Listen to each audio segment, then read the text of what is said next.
enviados por Deus. Testemunham que não há divindade além do Allah.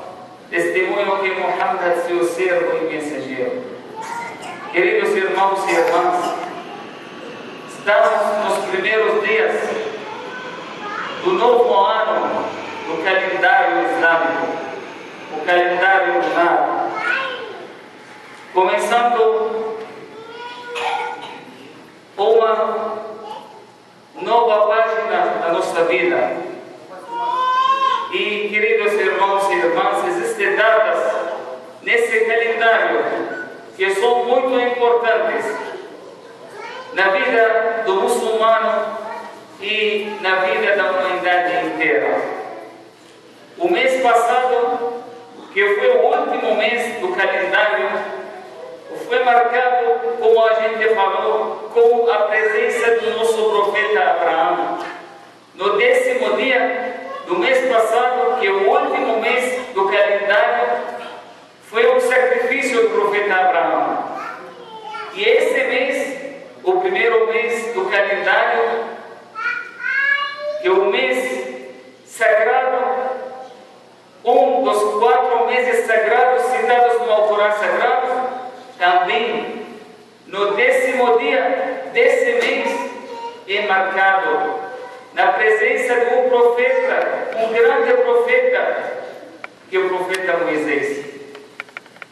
O último mês a gente falou sobre o sacrifício do profeta Abraão, e nesse mês nós vamos falar sobre a vitória do profeta Moisés, que vem essa data todo ano, nesse período do primeiro mês do Muharram. No 10º dia também desse mês é marcado com a vitória do profeta Moisés. Essa vitória tem que ser lembrada. Por isso Allah subhanahu wa ta'ala citou no Alcorão vários versículos. O profeta Moisés, um dos grandes profetas e mensageiros enviados por Allah subhanahu wa ta'ala para a humanidade. O nome dele é citado 120 vezes no Alcorão. E a história é repetida várias vezes em várias suratas. Às vezes a história é completa e outras vezes algumas mensagens, cenas da história dele para aprender e ter lições da vida desse grande profeta e mensageiro de Allah subhanahu wa ta'ala. O 10º dia agora que vem na quinta-feira, queridos irmãos, Allah subhanahu wa ta'ala salvou o profeta Moisés do exército do faraó. Conseguiu passar o rio para o outro lado.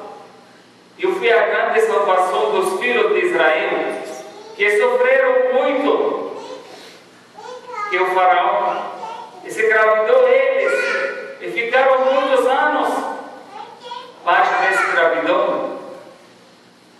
E ele não parou por isso.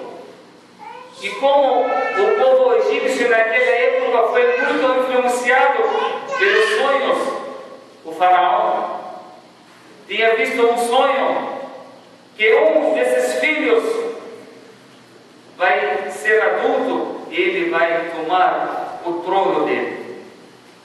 Aí, como o faraó declarou, como o único Deus naquela época mandou a matar todos os meninos nascidos naquela época.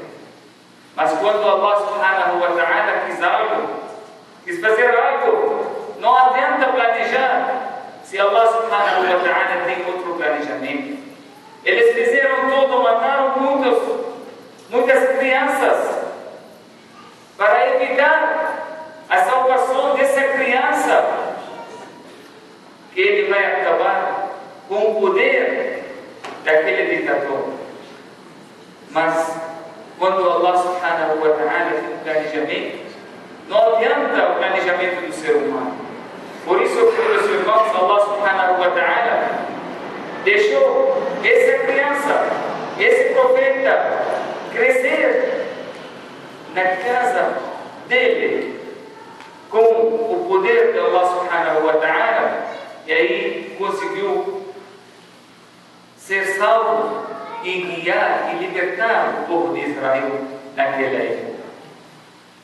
E o profeta sallallahu alaihi wa sallam, em frente a essa grande vitória, quando ele chegou, depois da migração ao Medina, a cidade, aí encontrou os judeus comemorando esse dia, aí ordenou todos os muçulmanos fazer o jejum nesse dia. Voluntariamente, nos primeiros dias e anos era obrigatório, mas depois do Al-Quran foi prescrito aos muçulmanos, ele virou um dia voluntário. Quem pode jejuar é recomendável fazer o jejum nesse dia. Então, expressar essa alegria com jejum, fazer o jejum, como o profeta sallallahu alaihi wa sallam orientou todos os muçulmanos. As histórias são repetidas.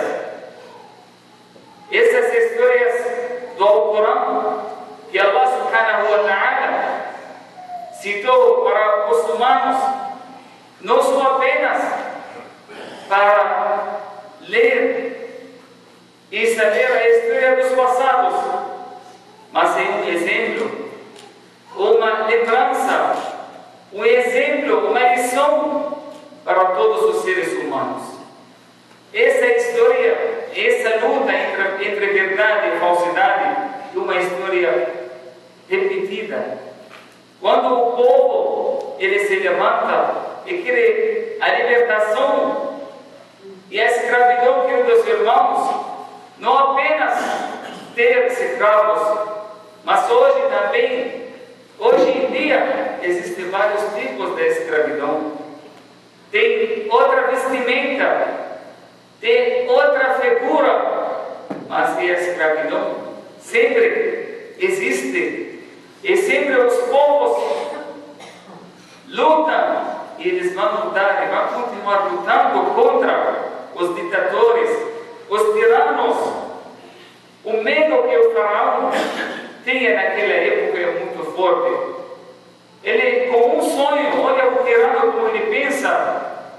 Ele pensa que qualquer coisa que ele pode derrubar o poder dele. Ele ficou com medo por ter visto um sonho.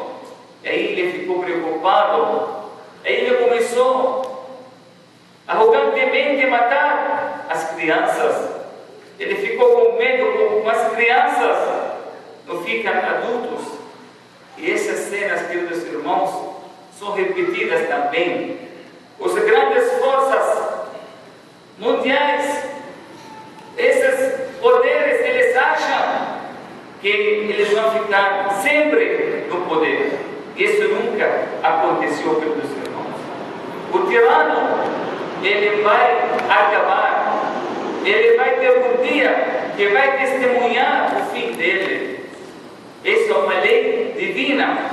Nunca uma pessoa injusta, ele pode dominar, ele pode ficar, mas ele nunca pode ter sucesso.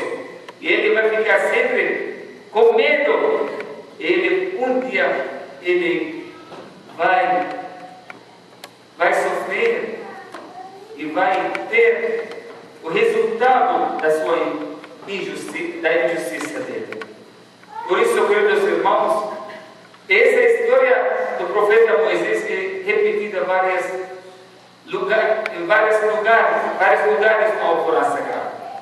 Para os seres humanos, para os tiranos, eles sabem o resultado da tirania, da injustiça.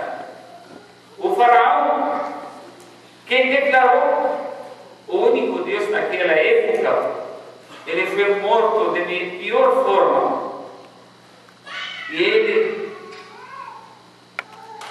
foi testemunha e foi um exemplo para todos que eles repetem essa história, eles fazem o que ele fez.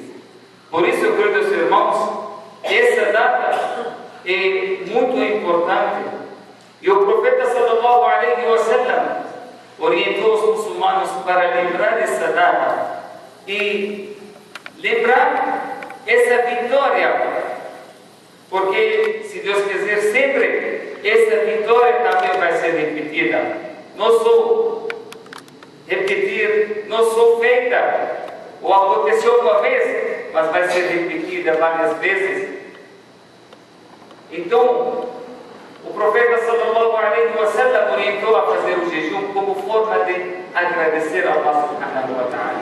E aqui também nós temos que aprender como ser gratos a Allah subhanahu wa ta'ala quando você tem uma vitória na sua vida, quando você recebe uma graça na sua vida, você tem que ser grato, tem que agradecer a Allah subhanahu wa ta'ala.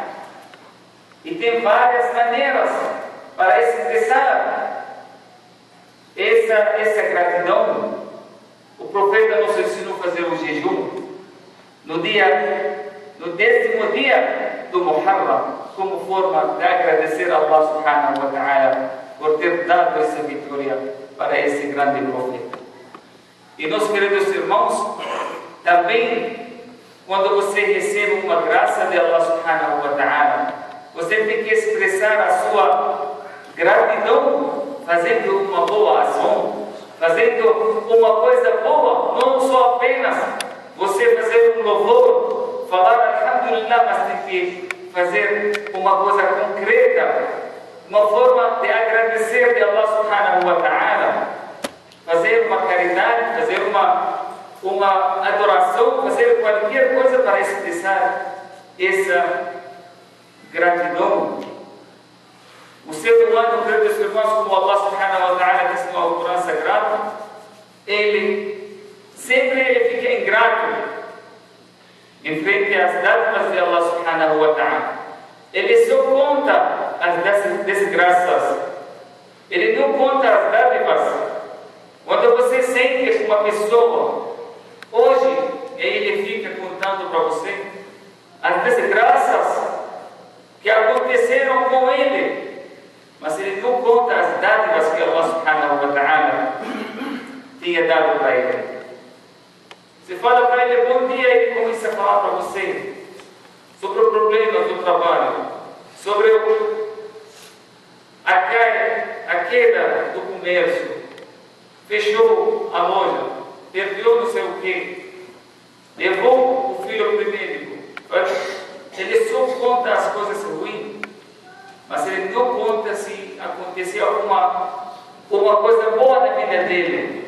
Ele não conta, ele fica vivendo essa graça sem falar, sem agradecer. Quando ele fica doente, ele corre para a mesquita, corre para corrigir, para fazer coisas certas. E aí ele fica 10, 15, 20 anos com a saúde, sem pensar. Ele tem que fazer e agradecer, expressar essa gratidão em ação, fazendo coisas boas, agradecer a Allah subhanahu wa ta'ala. Por isso Allah subhanahu wa ta'ala diz no Alcorão Sagrado: Inna al-insana li rabbihi lakanun. Certamente o ser humano é um ingrato diante do seu Criador, porque ele conta só as desgraças, ele conta as coisas ruins na vida dele. Você sai na frente dele, pode ser um milionário, mas você sai depois de sentar com ele muito preocupado. Você acha que o mundo vai acabar de tantas coisas ruins que ele conta para você. Mas o muçulmano, queridos irmãos, ao contrário, ele conta as dádivas. Fala, alhamdulillah, graças a Allah subhanahu wa ta'ala por ter dado a mim várias coisas, conta as coisas vida. Isso que o ser humano trata. E não só contar, mas tem que agradecer. E agradecer não significa você falar alhamdulillah, você tem que expressar de uma forma concreta. Como o profeta sallallahu alaihi wa sallam, não só apenas falou alhamdulillah pela vitória, mas orientou os muçulmanos a expressar essa alegria, essa gratidão em jejum, fazendo uma boa ação. E essa é a forma correta, meus irmãos, para expressar nosso agradecimento ao nosso Criador. Então, pedimos que Allah subhanahu wa ta'ala nos ajude. Essa grande vitória que Allah subhanahu wa ta'ala deu a esse profeta, esse mensageiro, no 10º dia também, como deu para o Abraão, no último mês do ano, também deu para ele a vitória contra o Satanás. E esse profeta, Allah subhanahu wa ta'ala deu para ele essa vitória contra aquele tirano. Por isso, meus irmãos, vamos refletir, vamos aprender com essas histórias mais belas da história que Allah subhanahu wa ta'ala citou no Corão Sagrado. Pedimos que Allah subhanahu wa ta'ala nos ajude para pensar e refletir e aprender cada vez mais sobre a história deles. Ele é generoso, misericordioso. أقول قولي هذا